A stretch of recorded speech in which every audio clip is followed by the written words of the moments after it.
Hello and welcome to another video that I did not plan on doing. This is becoming a pattern. So I moved back to uni because uni started for us and I'm a third year now, yay! That means had to move closer to uni and I cannot stand the heat and I'm stuck inside a room. And what did I decide to do for 2 days?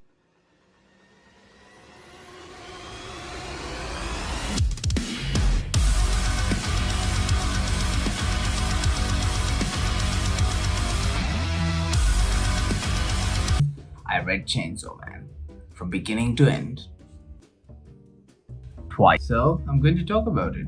I wanted to talk about Chainsaw Man for a while now, and I guess this is the perfect opportunity to just talk about it and hopefully convince someone to read it.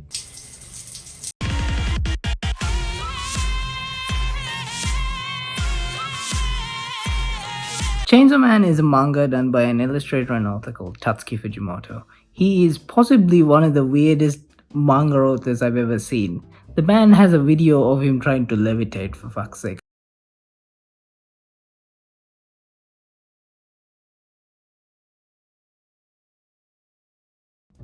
When I first read Chainsaw Man, it was around September last year, and it was recommended to me by a friend who told me to go completely blind into the story and do not look anything up.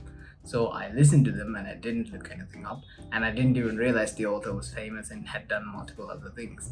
I instantly liked the art style because I love the way it's paneled and it's drawn, and I read it the first time within 40 hours of me starting the story. I read it in one setting. So that was a very new experience for me. And I can tell you that Chainsaw Man is a truly odd manga in all its aspects, even its reading experience. And because I went to it completely blind, I experienced it entirely how odd it can be.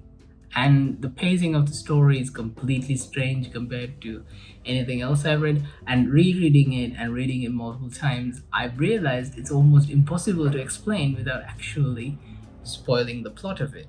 And frustratingly, it is even more difficult to explain what is appealing about the story. And that is probably why there are so many reviews of Chainsaw Man, and each one of them has a different take on it. Everyone agrees that it's a masterpiece, but everyone thinks different aspects of it is the best thing about it. And therefore, what I'm going to do in this video is to try to tell you, as an artist and someone who draws, what draws me to this story and what it did for me that kept me inside the story and made me read it in one sitting. And I've reread it now, cramped inside a room because uni was cancelled for 3 days. I read it 2 times within 3 days. And I'm going to explain to you what exactly it did, and hopefully you will give it a try, because I think everybody who is an artist or an aspiring writer should definitely read a story like this once in a while to kind of like jolt them out from the normal experience of reading a story.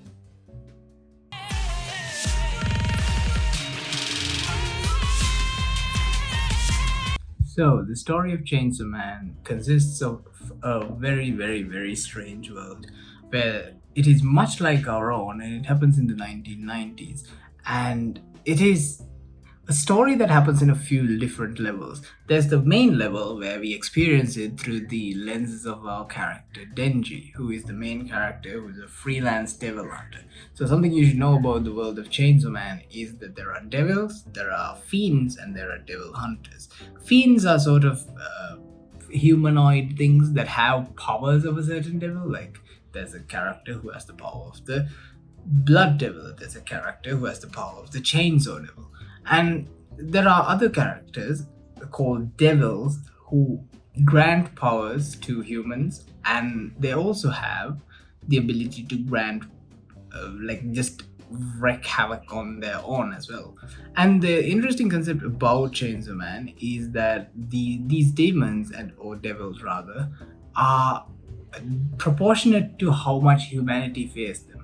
For example, understandably, something like the gun devil is incredibly powerful because people are afraid of guns, people think about guns, people are generally fearful of them. And something like the tomato devil is not so scary. That's an actual thing, there's a tomato devil. Anyway, Denji as a main character is one of the best parts of Chainsaw Man. He is a single one track minded boy who comes from literally nothing and makes something of himself with the opportunity he is presented with. He has no real motivation outside of touching boobs. I mean, that is real motivation, I guess. I mean, but yeah, he is incredibly simple and a very, very likable character from the get go. He is very brash and standard, but the characters around him, his circumstances have shaped him to be a certain way. And the story of Chainsaw Man, at least for the first part that ended in chapter 97, consists of him growing up, sort of. So it's also a coming of age story in a certain sense. And then there are characters like Aki and Power. And this kind of ensemble type cast of characters is what makes Chainsaw Man incredible. Because Chainsaw Man starts with no clear indication of who's the good guy and who's the bad guy. We just know these things happen, like forces of nature. There is this certain thing that happens like a force of nature, and there are people who are there to prevent it. It's just the way the world is, and we have to deal with it. And there are people who will help normal people deal with it, therefore, those are the good guys. But there is no morally good or morally bad person in Chainsaw Man. There's a lot of characters who are very expendable.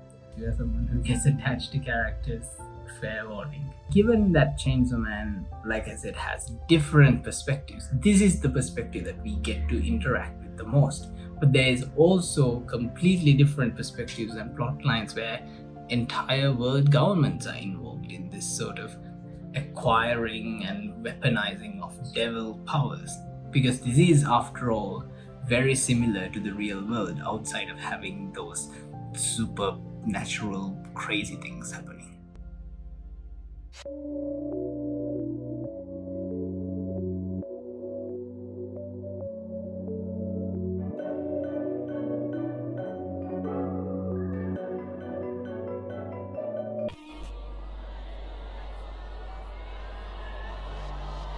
Outside of these incredibly good characters and the interactions between them, the very awkward humor and somewhat gross imagery is also the absolute beauty of Fujimoto's artwork.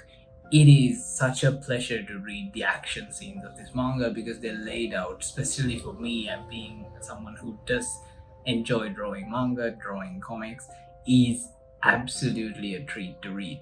The paneling in this manga is completely unorthodox, and there are some of the most innovative, well, rather clever ways of the action and conveying time through panel structure of a page. And it packed some of the best impact that I've ever seen in any sort of manga. And in the later chapters, some of the concepts that are explored are conveyed beautifully through art in ways that I wouldn't have even thought of doing. He kind of like does this thing in his stories where he takes a very small concept and stretches it with his sense of humor to the absolute limit. Like there is a story that he did called Fire Punch, which has two consistent rules applied to the entire story that each contradict each other and therefore create a cohesive storyline. And the entirety of the story is on the basis of this one reality that he's created in the universe. Chainsaw Man is much like that, but a little bit more complex. But the beauty of Chainsaw Man and the stories that plot that Tatsuki Fujimoto has written is that it doesn't necessarily ever feel like you have to understand this plot that or you have to read into anything to understand what's going on. What is explained, and what is not explained is completely left in the dark.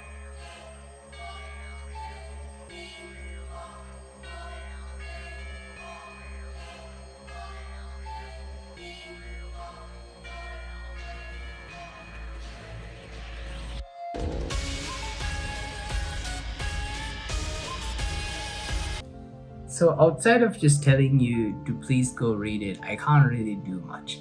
Deconstructing a manga like this is genuinely a difficult task to do, and there are so many YouTubers who've tried to do it a lot, and there are a lot of people who've done it a lot better than I have.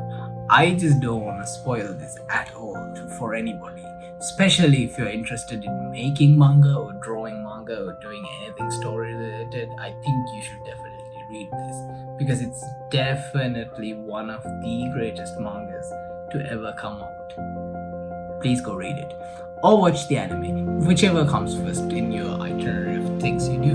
The anime is supposed to be out this year. I am sweating like, take a shower now. Bye.